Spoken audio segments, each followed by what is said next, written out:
11월 20일 금요일 아침 묵상 느헤미야 2장 1절에서 20절 하나님의 선한 손이라는 제목을 가지고 말씀을 살펴보도록 하겠습니다.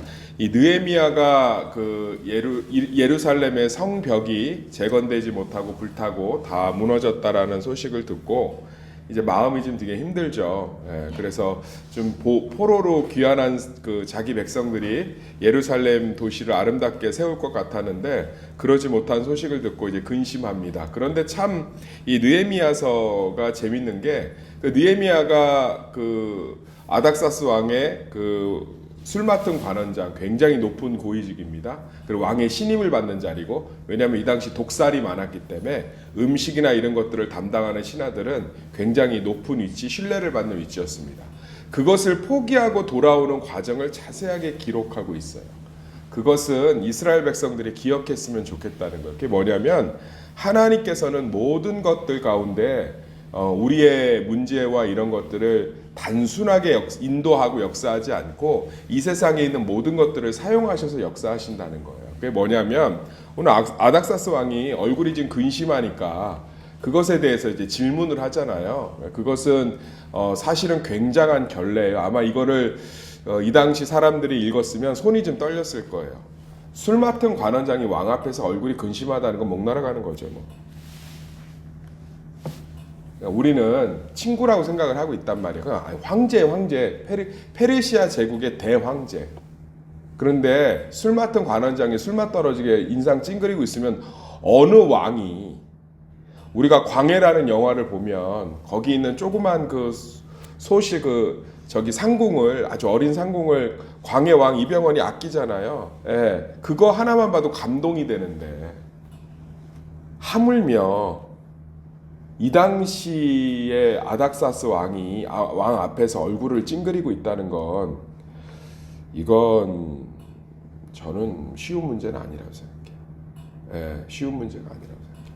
저도 이런 교만함이 있을 때가 있는데, 저도 이런 교만함이 있을 때가 있는데 이거 엄청난 거예요. 근데 결국은 이 느헤미야가 아닥사스 왕 앞에서 얼굴을 찡그릴 정도면 느헤미야가 아닥사스 왕과 어떤 신뢰관계를 맺었는지 이해가 되시죠? 굉장히 깊은 친구 같은 신뢰관계를 맺은 거예요. 그러니까 이게 무슨 얘기를 하고 있냐면 이 땅에서 우리의 좋은 성품이나 누군가에게 친절히 대하는 것들도 하나님이 사용하시는 도구가 된다는 거예요. 우리는 너무 하나님의 역사를 간증 위주로 배워서 그냥 한방빡이야. 갑자기 문제가 해결되고 갑자기 위로가 임하고 갑자기 응답을 받고 갑자기 안상혁 총장님 얘기하잖아요. 그 가운데 하나님 안 계시다고. 근데 오늘 이 느헤미야가 성실하게 술 맡은 관원장으로서의 삶들을 잘 살아내니까 아닥사스 왕이 너무 좋았던 거예요. 의지가 된 거예요. 우리는 식당 아주머니에게 친절히 대하는 게 하나님의 일의 시작이 될 줄 몰라요. 우리는 서로에게 친절하게 대하고 서로의 삶들을 끌어안는 게 얼마나 하나님의 축복의 시작이 될지를 잘 모른다고. 놀라운 일들이 일어나는 줄 믿습니다. 그러니까 하나님은 우리 삶의 모든 선한 것들을 사용할 준비가 되어 계시다는 거예요. 근데 우리는 그걸 잘 몰라요. 제가 이렇게 목회를 이렇게 해보면, 제가 목회의 여정들 가운데 어려움 가운데 있을 때 참 놀라운 건 제가 정말 사랑하고 도왔던 사람들은 의외로 잘 몰라줘요. 제가 이렇게 목회가 무너지거나 그러면 생각보다 차갑게 저를 끊어내는 게 느껴질 때가 있습니다. 그런데 제가 생각하지도 못했던 사람들이 곁에서 많이 도와주는 것들을 보면 그분들은 근데 특징들이 있어요. 저는 기억이 잘 나지 않는데 자신들이 힘들 때 제가 친절을 베풀었다는 거예요. 목사가 친절을 베푸는 게 직업이고 목사가 마음을 위로해 주는 게 직업인데, 근데 그분들이 꼭 기억을 떠올려요. 저는 그분 신방했을 때 무슨 설교를 했는지 워낙 교구가 많으니까 기억을 못 하는데, 그분은 그때 자기 집에 오셔서 그 말씀을 주셔갖고 자기가 얼마나, 지금도 저희를 얼마나 돕는지 몰라요. 저를 때마다 제가 이렇게 보면 내가 정말 친절하게 대하고 진실 있게 대한 사람들만 남는구나. 내가 목회를 하면서 교구장이니까 뭐니까 친절히 대했던 사람들은 나중에. 그런데 진짜 작은 거지만 손 한 번 잡아주고 그게 남는구나. 그러니까 오늘 보세요. 하나님이 얘기했잖아. 바벨론 끌려가면 바벨론 사람들한테 순종하면서 친절하게 지내라고. 지냈잖아요, 느헤미야는. 그러니까는 아닥사스 왕이 이뻐 죽겠는 거야. 너 근심이 왜 있니? 말을 하면 안 되죠. 아, 내가 우리 민족 때문에 근심이 있습니다. 그럼 목 날아가는 거예요. 생각해 보세요. 너는 나하고 결혼했는데 왜 이렇게 근심이 있니? 뭐 친정일로. 그럼 왕이 뭐라고 그랬어요? 너 언제까지 그러고 있을래? 그런데 친정일로 근심하니? 그럼 내가 친정일을 좀 도와줄게 하는 건 이 왕이 자기 민족 일도 아니거든요. 이미 다 갈아엎어갖고 풀 한 폭이 안 자라고 있는 땅인데 민족 일 때문에 근심하는데 이걸 왕이 들어주잖아요. 원하는 게 뭐냐? 원하는 게 뭐냐? 그러니까 느헤미야의 선한 성품이 이 놀라운 일의 시작이 됐다는 거예요. 성경이 그걸 기록하고 있는 거예요. 저는 정말로 간증 좀 없었으면 좋겠어요. 그놈의 간증, 인생에 겨우 한두 번 있는 대단한 사건. 예수를 믿으면 누구나 한두 번은 겪는 일 가지고 그거 가지고 평생 하나님 일처럼 얘기를 하면 모든 교회 성도들은 착각을 해. 하나님의 일은 항상 그렇게 되어지는 줄 알아요. 그래서 지나가는 이웃한테는 싸가지 없게 대하면서도 주님 앞에는 엎드려 울 수 있고 다른 사람의 아픔에 공감하지도 못하면서 본인은 주의 일을 한다고 할 수 있고 자기 자식 손가락에 가시 하나 박히는 건 벌벌벌 떨면서 남의 마음에 대못질 하는 거는 아무렇지 않게 여기고 그러는 거예요. 그런데 성경 보시면 대부분은 다 하나님이 그 사람의 성품들을 통해서 놀라운 일들을 하시고요. 무너지는 건 그 사람의 성품들 때문에 무너져요. 다윗이 왜 무너졌는지 아세요? 다들 전쟁 나가서 피 흘리고 있는데 본인은 오후 3시에 일어나갖고 여자 목욕하는 거나 훔쳐보고 있으니까 무너진 거 아니에요. 아브라함이 왜 무너졌는지 아세요? 아내가 이거 하나님 뜻 아닌 것 같다고 했을 때 그걸 믿음으로 잡아주지 못해서 무너진 거 아니에요. 대부분 다요. 그 작은 것들 하나 가지고 다 무너지는 거예요. 바울과 바나바가 협력하지 못하고 갈라진 이유가 뭐예요?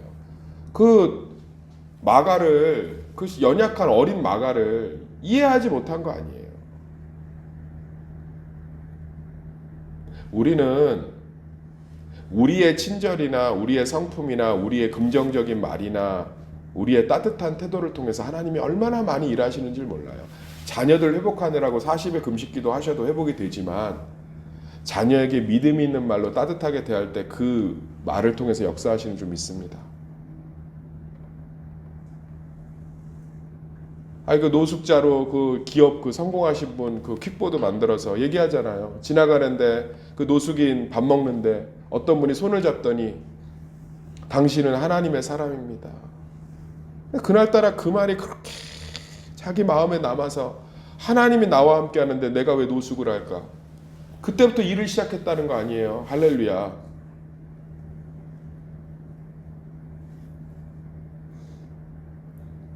노소영 씨가 간증하는 거 들어봤잖아요. 최태원하고 지금 이혼한다고. 자기는 세상의 모든 걸 가졌는데 단 한 번도 마음껏 웃은 적이 없대요. 자기가 어느 날 아무리 생각해보면 자기는 필요한 게 없더래. 돈도 명예도 권력도 다 가졌잖아. 근데 맨발의 전도자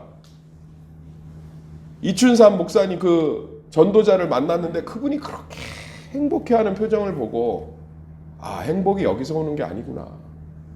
그리고선 예수 그리스도를 온전히 믿어서 지금도 신앙생활을 착실하게 하고 있지 않습니까? 그 따뜻한 미소 하나가 한 사람을 변화시키고 우리는 그냥 하나님의 역사하면 막 대단한 거야. 뭐 번개가 우르르 치고 뭐 갑자기 뭐 꿈을 꿨는데 뭐 벌떡 일어나서 뭐. 그러고서는 맨날 지지고 볶고 싸우고 함부로 말하고 부정적인 말들 다 쏟아내고 삐죽삐죽대고 이기적이고 소심하고 숨고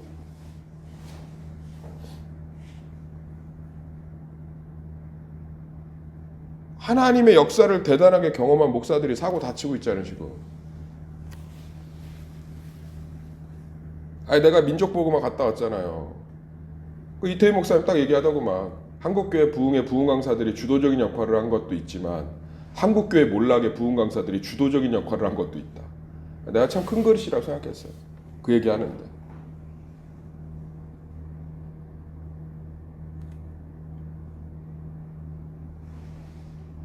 그렇잖아요.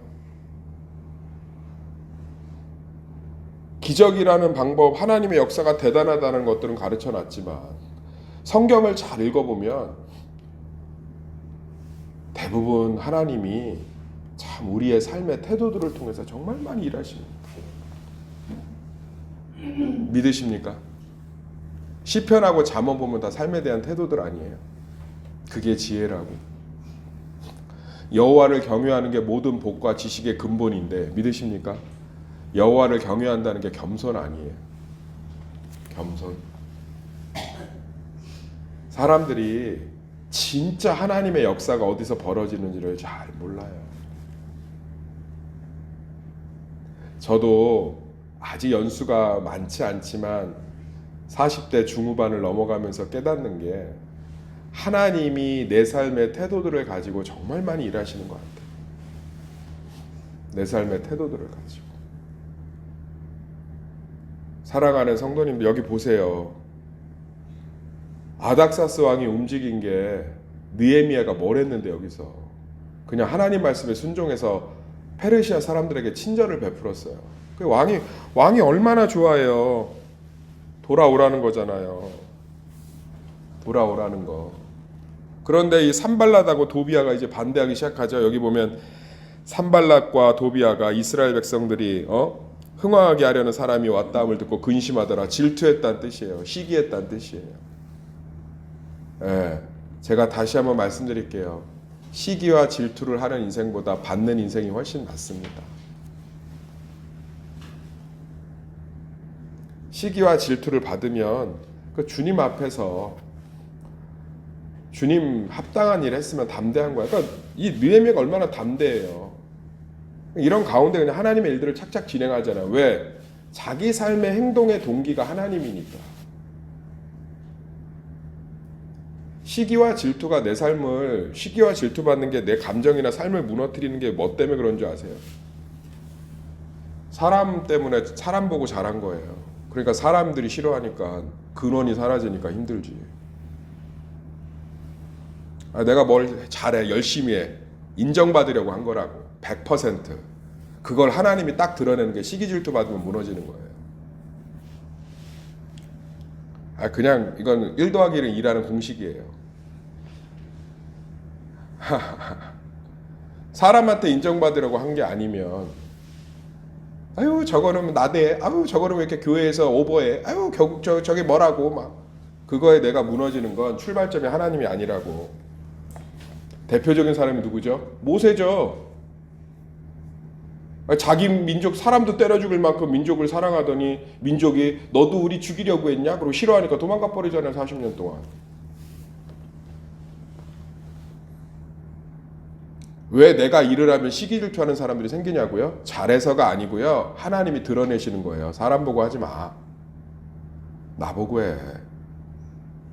간사한 사람 보고 일해서 뭐 하냐? 저도 마찬가지예요. 시기 질투 받을 때 많죠. 잘하잖아요. 좋아하는 사람도 생기지만 좋아하는 사람 100명 생기면 싫어하는 사람도 100명 생겨요. 근데 내가 그것 때문에 두려워지고 그것 때문에 스트레스 받으면 순도 100%로 사람 때문에 일한 거예요. 그런데 하나님 때문에 일하잖아요. 산발랏 도비아 같은 사람이 주변에 가득해도요. 신경도 안 쓰여요. 왜? 하나님 때문에 하는 거니까. 목회 똑같아요. 내가 이거 성도들 비유나 맞추고 내 이미지나 포장하려고 한 거 성도들이 몇 사람이 이거 안 될 것 같아요. 이거 왜 해요? 뭐 이러면 막 흔들리고 사람 의지하고 내가 괜한 거 했나요? 위로받고 싶어요. 뭐 이딴 소리나 하고 있어요. 그런데 이거 하나님이 기뻐하신 일이라는 확신이 있으면 주변에서 뭐라고 해도요. 하게 돼요. 근데 그 안에 열매가 있고 능력이 있는 줄 믿습니다. 나는 목사님 뭐만 하면 사람들이 뭐 싫어하고 산발랏 도비아가 항상 있어요. 뭘 해도 싫어하는 게 아니고 하나님이 드러내는 거야. 그만 사람, 야 그만 사람, 그만해라. 너 상처받는다 이러다. 멈추세요. 하나님으로 출발하시기를 간절히 소망합니다. 사람으로 출발해서도 하나님으로 돌아오셔야 돼요. 내가 무슨 일 하는데 남편이 무슨 말하고 아내가 무슨 말하고 자식이 무슨 말해서 흔들리면 그 자리에 딱 엎드리면 돼요. 이거 사람으로 출발했구나. 내가 가족이라는 우상이 됐구나. 인정이라는 우상이 내 자리 잡았구나. 뭔 상관이에요. 예전에 우리 권사님들 보면 남편 힘들고 자식 힘들어갖고 다 기도하려고 하면 남편들이 뒤에 대고 극각 기도한다고 뭐 되겠어? 그럼 뭐예요? 신경도 안 쓰였잖아요. 속상하긴 해도 하나님 앞에 엎드리잖아요. 왜? 하나님 때문에 출발한 거니까. 할렐루야. 그런데 뭐 남편한테 인정받으려고 내가 뭐라도 해보려고 막 이렇게 하다가 무슨 말하면 와르르 무너지는 거지. 사랑하는 성도님들, 하나님이 우리 호흡 하나까지도 주관하신 줄 믿습니다. 우리 삶에 어떤 아픔을 드러내시는 건 보라는 거예요. 보라는 거. 가룟 유다가 출발이 지니까 사람들이 예수님 다 떠나니까 오늘 금요일날 때 말씀 나누겠지만 쏙 변해갖고 팔아먹잖아요.